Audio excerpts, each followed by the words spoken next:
تامل ناڈو کہہ رہا ہوں، جب تامل کی موومنٹ چل رہی تھی ادھر اور علیحدگی پسندوں کو انڈیا سپورٹ کر رہا تھا سری لنکا میں، بہت طویل عرصے تک وہ ایک گوریلا جنگ لڑی گئی سری لنکا کے خلاف، اس میں پاکستان نے سری لنکا کی مدد کی تھی اور اس گوریلا جنگ کو ختم کیا تھا اور ان تمام باغیوں کو کچل دیا تھا، اور اس کے بعد سے سری لنکا میں سکون پایا جاتا ہے۔ اس لیے اس میں اب تیل چھڑکنے والے زیادہ ہیں، کیونکہ سری لنکا جو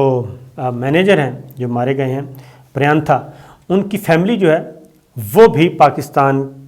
کے اداروں پہ یقین کر رہی ہے کہ ہمیں پورا یقین ہے کہ پاکستان سے ہمیں انصاف ملے گا، پاکستان کے تحقیقاتی ادارے، پولیس، عدالتیں انصاف دیں گی اور ملزموں کو کیفر کردار تک پہنچائیں گی۔ وہ انتظار کر رہے ہیں اور اب تک کی تحقیقات سے وہ مطمئن ہیں۔ دوسری جانب انہوں نے یہ بھی بتایا کہ ان مینیجر پریانتھا کا ایک اور بھائی وہ بھی پاکستان میں کام کر رہا ہے، وہ کراچی میں ہے اور وہ بھی پاکستان کی تعریف کرتا ہے، اور جو مینیجر مارے گئے وہ بھی پاکستان کی تعریف کرتے تھے جی پریانتھا، اور پاکستان سے مطمئن تھے، پاکستان کے حالات سے مطمئن تھے۔ یہ تو ہو گیا اب تک کی چیزیں، لیکن اب ہو کیا رہا ہے؟ ہو یہ رہا ہے کہ واقعہ ہو گیا اور اس کو اب خاص طور پہ بڑے افسوس کے ساتھ کہنا پڑ رہا ہے، اور اس میں کچھ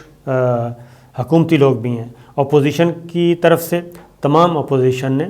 اس واقعے کی مذمت کی اور ضرور کرنی چاہیے، سوائے مولانا فضل الرحمان صاحب کے۔ علماء کرام بالکل ایک سٹینڈ لیا ہوا ہے انہوں نے، اور بڑا دو ٹوک انداز میں کہا کہ ایسا کوئی اختیار کسی کے پاس نہیں ہے، کسی انڈیویجول کے پاس، یہ ریاست کا اختیار ہے۔ اب جبکہ دوسری جانب اس واقعے کو کچھ حکومتی لوگ بھی اس سے فائدہ اچھال رہے ہیں اور ہر اپنی پریس کانفرنس اسی واقعے سے شروع کر رہے ہیں، جبکہ اس پہ لب کشائی کم کرنی چاہیے اور پولیس اور انویسٹیگیشن ایجنسیوں کو اپنا کام کرنا چاہیے۔ میں اب ذرا تھوڑا سا بتا دوں کہ یہ ایک اور چیز بھی کہ اب تک کے واقعات ذرا سن لیں۔ ریسنٹ کی بات کرتے ہیں، شعبہ بلاغیات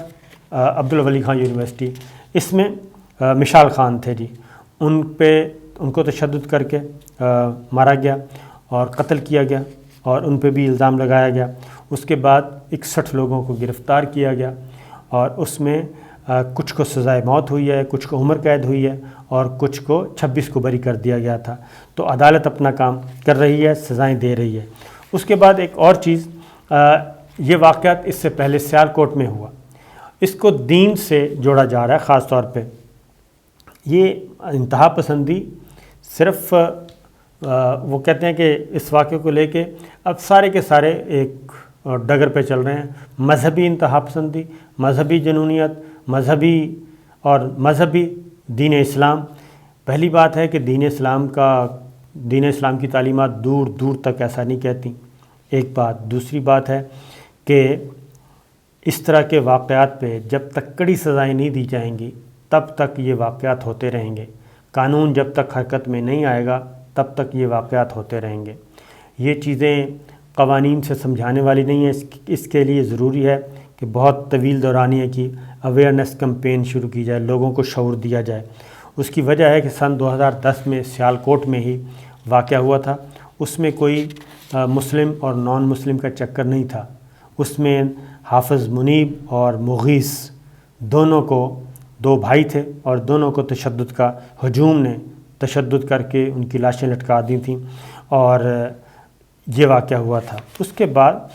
ایک اور واقعہ ہوا تھا اور وہ ہے لاہور میں ہوا تھا جی، لاہور میں یوحنا آباد میں، اور وہاں پہ مسیحی برادری نے یہ کام کیا تھا، عبادت گاہوں پہ ان کی دھماکے ہوئے تھے، جس کے بعد وہاں پہ احتجاج ہوا اور 2 مقامی لوگوں کو، وہاں پہ دکانیں تھیں جن کی، ان کو مسیحی برادری نے، مشتعل ہجوم نے از خود تصور کر لیا کہ یہ دہشت گرد ہیں۔ ان دونوں کو، وہ تھے بابر نعمان اور حافظ نعیم، ان کو قتل کر دیا تھا اور ان کو پھر اس پہ آگ لگا دی تھی۔ تو یہ ساری چیزیں جو ہیں 40 سے زائد ملزمان کے اس وقت نشاندہی کی تھی، اور بعد میں جو ہیں اس طرح کے مقدمات عدالتوں میں جاتے ہیں۔ تو یہ سارے واقعات ماضی میں ہو چکے ہیں اور اس میں صرف مسلمان ہی نہیں بلکہ مسلم، نان مسلم، غیر مسلم دونوں اس میں اس طرح کے، کیونکہ دین کا جو معاملہ ہے، مذہب کا معاملہ ہے، وہ ایک سائڈ پہ رکھ دیں کہ حقائق کیا ہیں، لیکن حقائق جو سامنے آتے ہیں اس کے بعد یہ بھی اکثر یہ ہوتا ہے، اکثر یہ پتہ چلتا ہے کہ یہ معاملہ توہین مذہب یا توہین رسالت کا نہیں تھا، بلکہ کوئی ذاتی طور پہ حساب کتاب برابر کرنے کا تھا۔ وجہ کوئی اور ہوتی ہے، اس کی ریزن یہ ہے کہ ایک مینیجر پچھلے دنوں بینک مینیجر کو گولی مار دی گئی،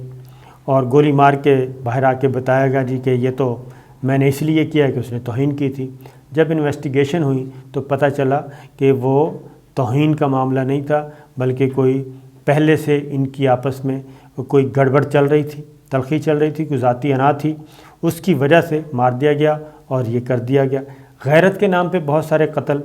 کر دیے جاتے ہیں، اور اس میں بھی خواتین کو خاص طور پہ قتل کیا جاتا ہے غیرت کے نام پہ، تو اس میں بھی غیرت کی کوئی چیز نہیں ہوتی، اس کے پیچھے بھی پراپرٹیز نکلتی ہیں کہ وراثت کی جائیدادیں ہوتی ہیں اور ان کو تقسیم نہیں کرنا ہوتا، اور خواتین کو ہٹا دیا جاتا ہے، خواتین کو ہٹا دیا جاتا ہے، ایون کم سن بچوں کو قتل کر دیا جاتا ہے۔ تو یہ ایک پورا سوسائٹی کا ایک مجموعی طور پہ ایک مسئلہ بنا ہوا ہے، اور اب تک میں آپ کو یہ بتا دوں کہ جو کچھ ہوا ہے اس واقعے میں، اب اسی واقعے کو بنیاد بنا کے ایک کام کرنے کی کوشش کی جا رہی ہے کہ جناب کہ یہ واقعہ جو ہے اس سے بہت زیادہ مس یوز ہو رہا ہے، اس قانون کا، توہین رسالت کا جو قانون ہے اس کا بڑا مس یوز ہو رہا ہے۔ اب اس کے میں اعداد و شمار بتاتا ہوں آپ کو، وہ بھی ذرا سن لیجئے۔ اعداد و شمار کے مطابق یہ national commission for justice and peace کے اعداد و شمار ہیں، اس میں 1987 سے لے کے اب تک 633 اب تک کے تقریباً 1335 لوگوں کے خلاف جی توہین رسالت کے قانون کے تحت مقدمہ درج کیا گیا ہے۔ 1987 سے لے کے اب تک 34 سالوں میں 1335 لوگوں کے خلاف، شہریوں کے خلاف مقدمہ درج کیا گیا، اور ان 1335 شہریوں، یہ اگر ہم ایوریج کریں تو یہ تقریباً 39 بنتی ہے، ہر سال 39 کے قریب مقدمات درج ہوتے ہیں۔ اور اس کا اگر ہم مزید آگے کریں کہ یہ 1335 لوگوں میں ہیں کون کون، اس میں 633 مسلمان ہیں، 633 مسلمان پاکستانی شہری جن کے خلاف توہین رسالت کے تحت مقدمہ درج کیا گیا کہ انہوں نے توہین کی ہے، اور غیر مسلموں میں 633، اور اتنے ہی کم و بیش غیر مسلم ہیں جن کے خلاف مقدمات درج ہوئے، بلکہ وہ کوئی 2 نمبر ان کے زیادہ ہیں۔ ان میں قادیانی ہیں 494، اور عیسائی ہیں 187، اور ہندو ہیں 21۔ ان کے خلاف بھی توہین رسالت، توہین قرآن، توہین مذہب کے تحت مقدمات درج کیے گئے۔ تو 1335 افراد کے خلاف مقدمات درج ہوئے، اور 1335 افراد میں سے کتنے اپنی آخری سزا تک پہنچے نہیں پہنچے اس کی ڈیٹیلز ابھی نہیں ہے، لیکن مجھے نہیں لگتا کہ کسی بھی آج تک کبھی دیکھا ہو، ریسنٹ تو میں نے پچھلے 10-15 سالوں میں کبھی نہیں دیکھا کہ کوئی ایسا معاملہ ہوا۔ اس کی وجہ یہ ہے کہ جو ہی یہ معاملہ آتا ہے اس کے پیچھے فوراً اپنی اپنی کمیونٹی کو بچانے کے لیے اس ملک کے سفارت خانے متحرک ہو جاتے ہیں، اور وہ اپنے مذہب کے لوگوں کو یہاں سے نکال کے لے جاتے ہیں، اور ماضی میں بھی یہ کچھ ہو چکا ہے۔ تو اب تک جی اس مقدمے کی تفتیش تحقیق ہو رہی ہے، ہمارے سول ملٹری لیڈرشپ دونوں مل کے لگی ہوئی ہے، وزیر اعظم عمران خان ہوں، army chief general Qamar Javed Bajwa ہوں، ISI، IB، MI، پولیس اور CTD، سب کے سب اسپیشل پولیس ہوتی، اسپیشل برانچ والے تمام کے تمام اس معاملے میں لگے ہوئے ہیں۔ تو اس کا انتظار کرنا چاہیے، اور جو ملزمان ہیں ان کو کیفر کردار تک بالکل پہنچنا چاہیے، اور یہ ایک ہجوم کی طرف سے یہ ہوا ہے، اور اب تک جو نشاندہی کر لی گئی ہے اس میں مرکزی ملزمان جو تھے وہ 12 سے 19 کی تعداد بتائی جا رہی ہے، وہ بھی پوائنٹ آؤٹ کیا جا چکا ہے۔ تو دیکھتے ہیں آگے یہ مقدمہ کیسے بڑھتا ہے، لیکن میں اپنے تمام جو ہمارے حکام ہیں ان سے یہ ضرور کہوں گا، خاص طور پہ وزراء سے، کہ کم اس پہ اس کو اتنا ہائی لائٹ نہ کریں کہ کل یہ پاکستان کے خلاف ہی مقدمہ بن جائے. کم بولیں اور تحقیقاتی اداروں کو کام کرنے کا موقع دیں اور ملزمان کو عدالت میں جانے کا موقع دیں، بجائے اس کے کہ ہم بڑھ چڑھ کر ہمارے وزراء جو ہیں وہ، اور خاص طور پہ وزراء اور حکومتی شخصیات جتنی بھی ہیں، یہ جو کچھ بھی بولیں گی ان کی آواز محفوظ کی جا رہی ہے، اور یہی آوازیں کل ہمارے خلاف یہ سفارت خانے استعمال کریں گے. اجازت دیجیے، اللہ حافظ.